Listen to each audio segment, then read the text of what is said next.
Sir வணக்கம்ங்க. திருப்பூர் மாவட்டம் தாராபுரம் வட்டம்ங்க. பொன்னாவரம் தான் அதிகமான மலைங்க. குண்டடத்துலேருந்து பார்த்தீங்கன்னா குண்டடம், சடையமலை, அரகாம்பட்டி, எல்லாம் செங்காட்டி சாலை எல்லா பக்கமுமே பார்த்தீங்கன்னா ஒரு 3 அளவு மலை 4 அளவு மலை இருக்குங்க. அதிகமாக பார்த்தீங்கன்னா பொன்னாவரம் வந்து பார்த்தா 130 மில்லிமீட்டர் பேஞ்சிருக்குதுங்க. அதுலேருந்து தெக்க நாட்டுக்கல் பாளையம் எல்லா பக்கமுமே நல்ல மலைங்க. அதை சென்டராக வச்சு கிழக்கையும் கம்மி மேற்கையும் கம்மியாக இருக்குதுங்க. அவ்வளோதான். குடிமங்கலம் எல்லாம் மலை இல்லை இதே மாதிரி. இந்த ஏரியாக்குள்ளே மட்டும் பொன்னாவரத்தை மையமாக வச்சு அதிகமான மழை பொன்னாவரம் தான். பூரா குளம் குட்டை பூரா நிறைஞ்சு போச்சுங்க பொன்னாவரம் ஏரியாவில். தாராபுரத்துலேருந்து மேக்கிங் அது இந்த ஏரியா. வணக்கம். செல்வகுமாரின் அதிகாலை வானிலை ஆய்வறிக்கை. வானிலை அறிக்கைக்கு இந்திய வானிலை ஆராய்ச்சித்துறை அறிக்கையை பார்க்கவும். 2026 மே 18 திங்கட்கிழமை அதிகாலை நிலவர வானிலை பதிவு. காற்று சுழற்சி முன்கூட்டி அறிவித்தபடி செயலிழந்து மிக மெல்ல மேற்கு நோக்கி நகர்ந்து நேற்றைக்கு கர்நாடகா தமிழ்நாடு எல்லையோரம் நீடித்திருந்த நிலையில் தற்பொழுது முழுமையாக அரபிக்கடலிலே வடக்கு கேரளா மற்றும் தெற்கு கர்நாடக கரையோரத்தில் கோழிக்கோடு மற்றும் மங்களூர் இடைப்பட்ட பகுதியில் கடலில் இறங்கிவிட்டது. ஏற்கனவே கடலில் தெற்கு கேரளாவை ஒட்டி நீடித்து கொண்டிருந்த காற்று சுழற்சியும் இந்த தெற்கு கர்நாடக கரையோரம் நீடித்து கொண்டிருந்த காற்று சுழற்சியும் ஒன்றிணைந்து கேரளாவில் கனமழை பொழிவை கொடுக்க தொடங்கியிருக்கு. நேற்றைக்கு தமிழ்நாட்டில் அதிகபட்சமாக திருப்பூர் மாவட்டம் தாராபுரம் வட்டம் பொன்னாவரம் 130 மில்லிமீட்டர் மழை பொழிந்திருக்கு. இங்கே அதிகாரப்பூர்வமான மழை மானி இல்லை. விவசாயி ஒருவர், பட்டதாரி விவசாயி ஒருவர் நிறுவியிருந்த மழை மானியில் 130 மில்லிமீட்டர் 13 சென்டிமீட்டர் மழை வயல்களெல்லாம் நிரம்பி ஆறுகளே உடப்படுத்திருக்கிறது. வாய்க்கால்லாம் இதுவரை இல்லாத ஒரு வழக்கத்திற்கு அதிகமான மழை காலங்களில் கூட கடந்த பல ஆண்டுகளாக பெய்யாத மழை இப்பொழுது பெய்திருக்கிறது. இதன் சுற்று வட்டாரமும் நல்ல மழை தான். படிப்படியாக 13 என்பது 9, 10ன்னு குறைஞ்சி 1 சென்டிமீட்டர் வரைக்கும் அதன் சாராவரம் சுற்று வட்டார பகுதியில் மழை பெய்ஞ்சிருக்கு. 2 வழு மழை 3 வழு மழை வரைக்கும் பரவலாக பெஞ்சிருக்கு. இந்த நிலையில் நேற்றைக்கு தமிழ்நாட்டில் கிடைக்கப்பெற்ற மழைப்பொழிவை கொஞ்சம் பார்த்துட்டு வானிலை முன்னறிவிப்புக்குள் போவோம். நேற்றைக்கு அதிகமாக மழை பொழிஞ்ச இடம் திண்டுக்கல் மாவட்டம், திருப்பூர் மாவட்டம், கிருஷ்ணகிரி மாவட்டம், தருமபுரி மாவட்டம். தருமபுரி மாவட்டம் பார்த்திங்கன்னா பாப்பிரெட்டிப்பட்டி 51 மில்லிமீட்டர் பெய்திருக்கு. Hogenakkal forest DP 38 millimetre. இன்னும் பெண்ணாகரம், மருந்தஹள்ளி எல்லாமே மழை தான். அடுத்தபடியாக ஈரோடு மாவட்டம் நம்பியூர் 16 மில்லிமீட்டராக இருந்தாலும் அங்கேயும் கொஞ்சம் மழை. அடுத்தபடியாக கன்னியாகுமரி மாவட்டம்லாம் மழை தான், கொஞ்சம் நனைக்கு மழைன்னு. கரூர் மாவட்டத்தில் பார்த்திங்கன்னா Mayilampatti 30 millimetre, Panjapatti 21 millimetre, Karur 20 millimetre, Kadavur 20 millimetre, Palaviduthi 17 millimetre, Karur Paramathi 14 millimetre, Aravakurichi 12 millimetre, Anaipalayam 12 millimetre. Krishnagiri மாவட்டம் பார்த்திங்கன்னா கிழவரப்பள்ளி அணை 30 millimetre, Jambukondapatti 29 millimetre, Barur 27 millimetre எல்லாம் நேற்றைக்கு இரவு பெய்தது. Nedungal 24 millimetre, Hosur 19 millimetre, Anchetti police station 16 millimetre, Thali 15 millimetre, Meelarayakottai, Denkanikottai எல்லாம் மழைப்பொழிவு. அடுத்தபடியாக பார்த்திங்கன்னா புதுக்கோட்டை மாவட்டம் Karambakudi 31 millimetre, Annavasal 21 millimetre, Malaiyur 18 millimetre, Perungalur 13 millimetre, Gandarvakottai 10, Iluppur 10, Alangudi 10 millimetre, Keeranur 10 millimetre. மேலும் பார்த்திங்கன்னா உடையார்பட்டி, ஆதனக்கோட்டை, விராலிமலை இதெல்லாம் மழை தான். அடுத்தபடியாக ராமநாதபுரத்தில் கமுதியில் கொஞ்சம் மழை, சிவகங்கையில் கொஞ்சம் கூடுதல் மழை பெய்திருக்கு. சேலம் மாவட்டத்தில் பார்த்திங்கன்னா ஏற்காடு 55 மில்லிமீட்டர், கரியக்கோவில் அணை 35 மில்லிமீட்டர், டேனிஷ்பேட்டை 28, ஆனைமடு அணை 16, மேட்டூர் 11, எடப்பாடி, ஆத்தூர், ஏத்தாப்பூர் எல்லாம் மழை தான். அடுத்தபடியாக சிவகங்கை மாவட்டத்தில் பார்த்திங்கன்னா Ilayangudi 34 millimetre, Sivaganga 18 millimetre, Thirupuvanam 10 millimetre. அடுத்தபடியாக தென்காசி மாவட்டத்தில் கொஞ்சம் மழை. நீலகிரி மாவட்டத்தில் பார்த்திங்கன்னா கோத்தகிரி 31 மில்லிமீட்டர், அடுத்தபடியாக Chamraj estate 30 millimetre, Kundha bridge 28 millimetre, Ketti 27 millimetre, Adar estate 26 millimetre, Emerald 21 millimetre, Avalanche 21, Pandalur 16, Udhagai 14, Ketti மற்றொரு இடம் 13, அரிசன் மலையில் இதெல்லாம் மழை தான். பேர்வுட்டு இதெல்லாம் மழை பொழிவு. அடுத்தபடியாக பார்த்தீங்கன்னா தேனி மாவட்டத்தில் Manjalar 54 millimetre, Veerapandi 31 millimetre, Bodinayakanur 22 millimetre, Periyakulam 18 millimetre, Periyar 16 millimetre, Uthamapalayam மற்றும் ஆண்டிப்பட்டி, சோத்துப்பாறையெல்லாம் குறைவான மழை. நல்ல மழை இருந்தது பல இடங்களில். திருவாரூர் மாவட்டத்தில் நேற்றைக்கு திருத்துறைப்பூண்டியில் 5 சென்டிமீட்டர் மழை பெஞ்ச நிலையில் அதற்கு பிறகும் 2.5 சென்டிமீட்டர் மழை பெஞ்சிருக்கு திருத்துறைப்பூண்டி. திருவாரூர் மாவட்டம் இன்னும் கிராமப்புறங்களில் நேற்றைக்கு ஆங்காங்கே மழை தான், ஆனால் எல்லாம் மழைமானி இல்லை.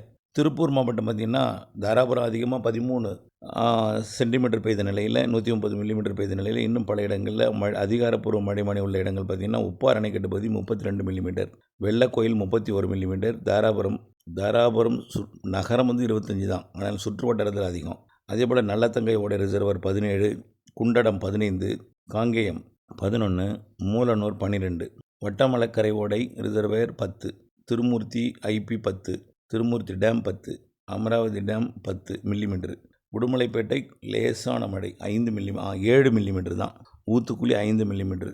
நிறைய இடங்களில் மழை இருந்தாலும் பல இடங்களில் நிறைய மழை பொழிந்திருக்கு. அடுத்தபடியாக பார்த்தீங்கன்னா விழுப்புரம் மாவட்டம் Kedar 45 millimetre, Anandapuram 34 millimetre, Soorapattu 25 millimetre, Manampoondi 25 millimetre, Mundiyampakkam 17 millimetre, நிறைய இடங்களில் Senji 16 millimetre, Kanjanur 12 millimetre, Mugaiyur 12 millimetre, Koliyanur 10 millimetre, நிறைய இடங்களில் மழை பொழிவு இருந்தது. விருதுநகர் மாவட்டத்தில் பார்த்திங்கன்னா Tiruchuli 19 millimetre, Sattur 15 millimetre, Kovilankulam 7 millimetre தான் குறைவான மழை. மேலும் வானிலை அமைப்பு மற்றும் வானிலை அறிக்கைக்குள் போவோம்.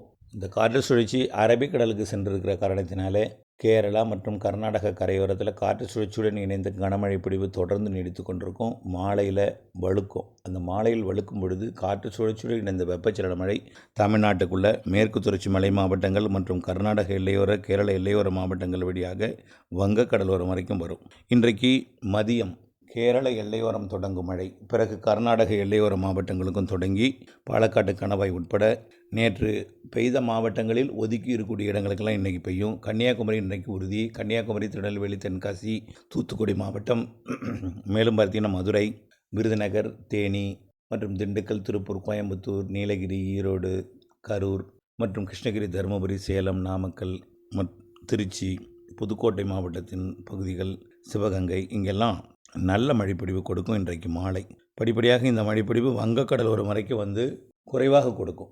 நான் அதான் சொல்கிறேன், எப்பொழுதுமே வெப்பச்சலன இடிமழை மேற்கிலிருந்து வந்தால் கடலோரம் வரும்போது குறைஞ்சிரும். கிழக்கு காற்று போய் தான் கொஞ்சம் எதிர்த்து நின்று மழைப்பொழிவை உள்ளே தொடர்ந்து நீடித்து நின்ற மழைப்பொழிவை கொடுக்க போகுது. உள் மாவட்டங்களில் கடலோரம் வரும்பொழுது குறைஞ்சிரும். மேற்கு மாவட்டங்கள், வட உள் மாவட்டங்களுக்கெல்லாம் வட உள் மாவட்டம்னா கிருஷ்ணகிரி, தருமபுரி, திருப்பத்தூர், திருவண்ணாமலை, கள்ளக்குறிச்சி, விழுப்புரம் மேற்கு இதெல்லாம் கனமழை பொழிவு காத்திருக்கிறது. பெரம்பலூர், திருச்சி வடக்கெல்லாம் திருச்சி மாநகரம் உட்பட. இதே போல் நாளைக்கும் செவ்வாய்க்கிழமை 19ஆம் தேதி நல்ல மழை காத்திருக்கு. அப்போ காற்று சுழற்சி என்னாகும்னா கர்நாடக கரையோரம் தீவிரமடைஞ்சு ஒரு காற்றழுத்த தாழ்வு பகுதியாக மாறும் என்று எதிர்பார்க்கப்படுகிறது. ரெண்டும் ஒன்றிணைச்சு. இதனால் கேரளாவில் கனமழை பொழிவு, மிக கனமழை பொழிவெல்லாம் கொடுக்க போகுது. நேற்றைக்கு கொட்டி தீர்த்திருக்கிறது. பருவமழை பெய்யாது, பொய்க்கும் இதெல்லாம் சொன்ன நேரத்தில் நேற்றைக்கு பெய்த மழை அவர்களுக்கு வியப்பூட்டியது. கொச்சியில் பெய்த மழை சுமார் 10 மீட்டர் தொலைவில் இருக்கக்கூடிய எந்த பொருளுமே தெரியாத அளவுக்கு கொட்டி தீர்த்தது. மணிக்கணக்கில், கொஞ்ச நேரம் கிடையாது, மணிக்கணக்கில். ஆகவே வியப்பூட்டு மழையாக கேரளாவில் நேற்றைக்கு இருந்தது. இனிமேல் கர்நாடகாவிலும் இருக்கும், கேரளாவிலும் இருக்கும். கேரள எல்லையோர மாவட்டங்கள், தமிழ்நாட்டின் கர்நாடக எல்லையோர மாவட்டங்களுக்கும் உள் மாவட்டங்களுக்கும் தினசரி மதியத்திற்கு மேல் மாலை இரவில் வந்து கொடுக்கும். இப்படி படிப்படி தினசரி மழை இருக்கும். இதில் இந்த 21 கொஞ்சம் குறையும். 18, 19 கூடி இருக்கும், 20 இருக்கும், 21 குறையும். 22, 23, 24 கர்நாடக எல்லையோர மாவட்டங்கள் மற்றும் வட உள் மாவட்டங்களில் மட்டும் இருக்கும். தென் மாவட்டங்கள்லேயும் டெல்டாவிலையும் கொஞ்சம் குறைஞ்சிருக்கும். அந்த 21, 22, 23 கொஞ்சம் வெப்பம் அதிகமாக இருக்கும்னு ஏற்கனவே நம்ம சொல்லியிருக்கிறோம். அந்த 22ஆம் தேதியை மையமாக வைத்து கொஞ்சம் வெப்பம் அதிகரிக்கும். அன்னைக்கும் இந்த 100 டிகிரிக்கு மேலே போகாது வேலூர், அவ்வளோதான். அப்போ மீனம்பாக்கம் அந்த நேரத்தில் 100 டிகிரி வரைக்கும் போகலாம். அந்த 2 நாள் மட்டும்தான் 100 டிகிரிக்கு வாய்ப்பு இல்லை. மீனம்பாக்கம் மட்டும் உணரும் வெப்பம் அதிகரிக்கலாம். ஒரு வேளை அது எப்படி கணக்கு பண்ணுறாங்கன்னு தெரியல. நானும் மீனம்பாக்கம் அருகில் இருந்தேன், எனக்கு அந்தளவுக்கு தெரியல என்னோடய வெப்பமானியில். ஆனால் 100 டிகிரின்னு சொன்னாங்க மீனம்பாக்கத்தில். ஒருவேளை உள்பகுதியில் அந்தளவுக்கு ஹாட்டாக அந்த மரங்கள் இல்லாத காரணத்தினால இருக்குது. உணரும் வெப்பம் அதிகமாக இருக்கிற காரணத்தினால கொஞ்சம் வெப்பம் தாக்கம் மரங்கள் இல்லாத காரணத்தினால அதிகமாக இருக்கும். அந்த மாதிரி இந்த 21, 22, 23 3 நாள் மட்டும் கொஞ்சம் வெயில் அதிகமாக இருக்கும். வேலூர் மற்றும் திருத்தணி, சென்னை, அப்புறம் வட உள் பகுதிகளையும் ஒரு சில இடங்களில் வெப்பம் அதிகமாக இருந்தாலும் மாலை இரவில் இடிமழை பொழிவு வரும். நல்லா புரிஞ்சுக்கிங்க. 20ஆம் தேதி வரைக்கும் எல்லா மாவட்டங்களுக்கும் மழை இருக்குது. மாலை இரவில் கடலோரம் வரும். கடல் ஓரத்துக்கு கொடியக்கரை முனையெல்லாம் கொஞ்சம் சந்தேகம். ஏன்னா அந்த இடத்துல தெற்கு காற்று வந்து வடக்கு நோக்கி தள்ளிடும். ராமேஸ்வரத்துக்கும் கொஞ்சம் சந்தேகம் தான். தெற்கு காற்று வடக்கு நோக்கி தள்ளிடும். ஆனால் பிற மாவட்டங்களுக்கு நல்ல மழை இருக்கும். 21, 22, 23 வெயில் கொடுத்தாலும் கர்நாடக எல்லையோரம், ஆந்திர எல்லையோரம் மற்றும் வட உள் மாவட்டங்கள்லையும் கேரள எல்லையோர மாவட்டங்கள்லையும் மழை இருக்கும். கொஞ்சம் தீவிரம் குறைஞ்சிருக்கும் டெல்டாவில். மீண்டும் 25ஆம் தேதியிலிருந்து புதிய காற்று சுழற்சி அரபிக்கடலோரம் ஒன்று உருவாகும், வங்கக்கடலோரம் ஒன்று உருவாகும். அதாவது வங்கக்கடலோரம்னா நிலநடுக்கோட்டு இந்திய பெருங்கடலில் தெற்கேயும், அரபிக்கடலோட இந்திய பெருங்கடலுக்கு தெற்கேயும், அதாவது அரபிக்கடல் இந்திய பெருங்கடலையும் வங்கக்கடலோட இந்திய பெருங்கடலை ஒட்டியும் 2 காற்று சுழற்சி உருவாகி ஒன்று தமிழ்நாடை ஒட்டியும் மற்றொன்று கேரளா ஒட்டியும் வரும். 26, 27, 28, 29, 30 தேதிகளில் கேரளா ஒட்டியும் தமிழ்நாடை ஒட்டியும் 2 பக்கமும் 2 சுழற்சி இருந்து மாத இறுதி நாட்களில் கனமழை பொழிவு காத்திருக்கு. தென்மேற்கு பருவமழையும் பலத்த மழைப்பொழிவு கேரளாவில் பொழியும். தமிழ்நாட்டிலும் காற்று சுழற்சியுடன் இணைந்த வெப்பச்சலன மழை மற்றும் தென்மேற்கு பருவமழை இணைந்த மழையெல்லாம் மாத இறுதி நாட்களில் பலத்த மழைப்பொழிவு காத்திருக்கு. மே 31ஆம் தேதியெல்லாம் கனமழை காத்திருக்கு தமிழ்நாட்டில். அது எந்த நேரம் வேணாலும் பெய்யும். இது மாலை இரவு மழைப்பொழிவு வந்து 20ஆம் தேதி வரைக்கும், 21, 22 வீக்காக இருந்தாலும் கர்நாடக எல்லை வரை இருந்துகிட்ருக்கும். பிறகு 25லேருந்து அதிகரிக்கக்கூடிய மழை மாத இறுதி நாட்களில் கனமழை இருக்கும். காற்று சுழற்சி என்பதனால மதியம், காலை எந்த நேரம் வேணாலும் மேகமூட்டத்துடன் கூடிய வானிலை கடந்த 2-3 நாட்களுக்கு இருந்தது போல். ஆனால் அப்போ வந்து கடலுக்குள்ளே மட்டும்தான் பெஞ்சது, உள்ளே வெள்ள. ஆனால் மாத இறுதி உள்ளேயும் வந்து பெய்யும், மேற்கு தொடர்ச்சி மலையிலையும் பெய்யும். பாலக்காட்டு கணவாய், மலை, மேற்கு மாவட்டங்கள், உள் மாவட்டங்கள் எல்லா மாவட்டங்களுக்கும் மாத இறுதி நாட்கள் நல்ல மழை காத்திருக்கு. மேலும் பருவமழை எப்படி இருக்குன்னு ஏற்கனவே நம்ம பலமுறை சொல்லியிருந்தாலும் மீண்டும் ஒரு முறை தயவு செய்து குழப்பிக்காதீங்க. நாம் வானிலை அறிக்கை எல்லாமே பார்க்கறது ஒரு வகை, உலக வானிலை வல்லுநர்கள் சொல்வது ஒரு வகை. சூப்பர் எல்லினோ என்று சொல்லி உங்களை எல்லாம் அச்சப்படுத்தி இன்னமும் கவலையில் ஆழ்ந்திருக்கீங்க. இன்னமும் கைபேசி எண்ணு வந்துக்கிட்டே இருக்குது. தயவுசெய்து சொல்கிறேன், இந்த சூப்பர் எல்லினோலாம் மறந்துடுங்க. அது அடுத்த ஆண்டு இருக்கலாம். அதுவும் சூப்பர் எல்லினோக்கெல்லாம் வாய்ப்பு இல்லை. அப்படியே சூப்பர் எல்லினோ உருவானாலும் மழை பற்றாக்குறை இருக்காது. காரணம் என்னென்னா, இந்திய பெருங்கடலும் அரபிக்கடல், அதாவது தெற்கு இந்திய பெருங்கடல், வடக்கு இந்திய பெருங்கடல். வடக்கு இந்திய பெருங்கடலில் வங்கக்கடல், அரபிக்கடல், நிலநடுக்கோட்டு இந்திய பெருங்கடல். தெற்கு இந்திய பெருங்கடலில் ஒட்டுமொத்த இந்திய பெருங்கடலோட தெற்கு பகுதி எல்லாமே வெப்பம் அதிகரிச்சிருக்கு. 32 டிகிரி இருக்குங்க கேரளாவில் மத்திய பகுதியில். அதாவது அரபிக்கடலோட மத்திய பகுதியில், கேரளாவுக்கு அப்பால் மத்திய அரபிக்கடல் பகுதி 32 டிகிரி இது வரைக்கும் உயராத வெப்பம். அது இந்த வெப்பம் உயர்ந்தால் தான் நல்லது. ஏன்னா தென்மேற்கு பருவமழை காலத்தில் கடல் மேற்பரப்பில் காற்று அப்படியே பயணிக்கும் பொழுது நீராவி எடுத்து கொண்டு வரும், மழைப்பொழிவை கொடுக்கும். தொடர்ந்து பயணிக்கும் போது வெப்பத்தை குறைக்கும். அப்போ வெப்பம் உயர்ந்து கொண்டே இருந்தால்தான் வெப்பம் குறைந்தாலும் சமநிலையாக இருக்கும், நீராவி வெளியாகிட்டே இருக்கும். அப்போ நிலநடுக்கோட்டுக்கு தெற்கே இந்திய பெருங்கடலில் வெப்பம் அதிகமாக இருக்குது. 31 டிகிரி, 30 டிகிரி எல்லாமே. எங்கேயுமே 30 டிகிரிக்கு கீழே இல்லை.